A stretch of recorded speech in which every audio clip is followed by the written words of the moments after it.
Well, let's take this on now. Joining us from Boston is Suraj Yengde, who's a senior fellow at the Harvard Kennedy School, and he's a scholar of India's caste system. Suraj, welcome to the programme. Can you tell us a bit more about what's happening here? We have two terrible crimes that have been committed, bad enough in their own right, but it's all amplified because of the caste issue.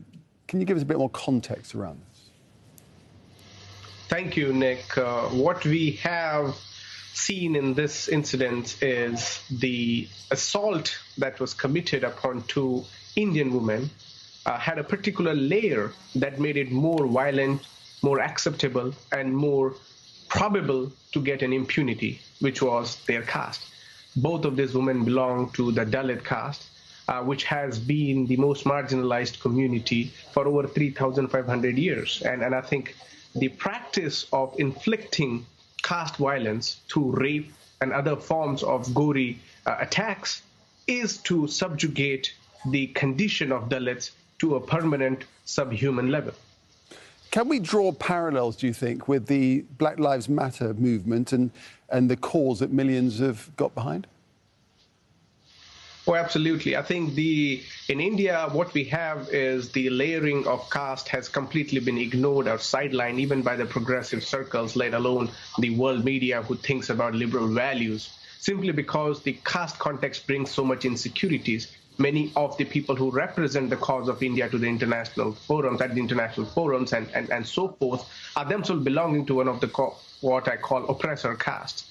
And within in the Black Lives Matter movement, the white supremacy was held as a lens to critique, whereas in India, the Brahminism, which continues to support the four men who raped this Dalit girl, were belonging to a caste called Rajputs, the Thakurs, and that is the same caste that the Chief Minister Adityanath belongs to of Uttar Pradesh. And what we see is a repeat of pattern where you think you can control and then you can exploit the body of a Dalit as you wish, because Dalits are still made the peasants and they are still living in a condition where they have to rely on the owners of their land or owners of the job. It's hard to see how this is acceptable in any context. Well, it isn't, is it? But the problem is that the caste system has been around for thousands of years.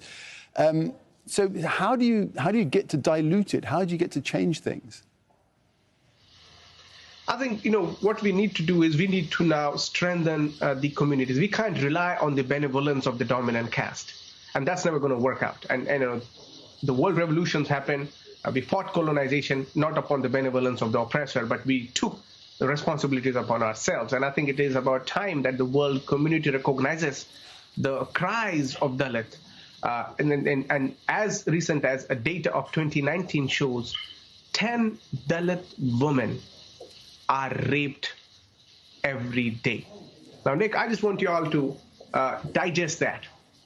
It's not a country that is safe for any woman, more so for a Dalit woman, because she lives in a condition that marginalizes her and disadvantages her at every level of her life, be it being her not only gender, not only being a caste, but also her class and the spatial location where she is based.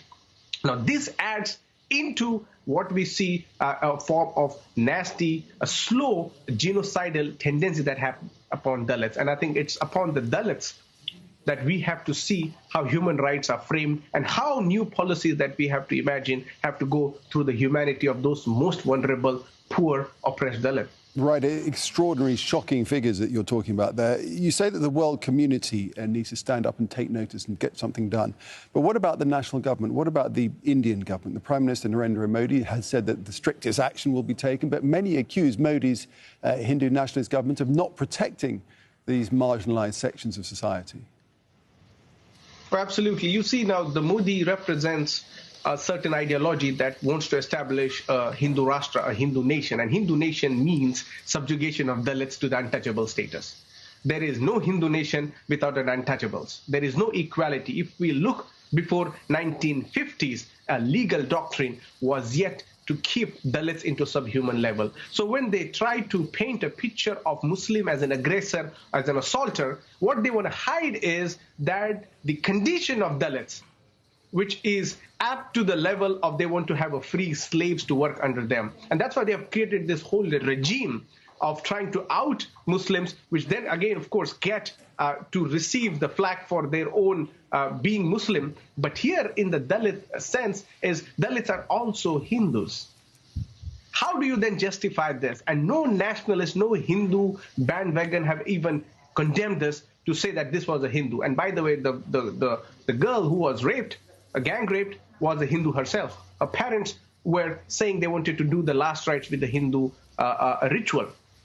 So the Modi, or even in this Yogi, the BJP has a very strict agenda. They have ensured that the Dalit dignity and Dalit rights have been curbed. And one of the first way was to make the discourse about what they did with Babri and the issue that has to do with the CANRC. But their intention is to change the constitution. And once you mend with the constitution, then you can easily subjugate the Dalit population. And I think that analysis needs a very clear-cut picturization. And that's why it was ironical that the president of India is a Dalit.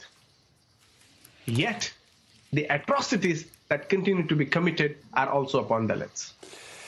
Indeed. Well, it's a troubling, but clearly extremely important issue. Suraj Yengde, we do appreciate your expertise on this. Thanks very much for your time. Thank you.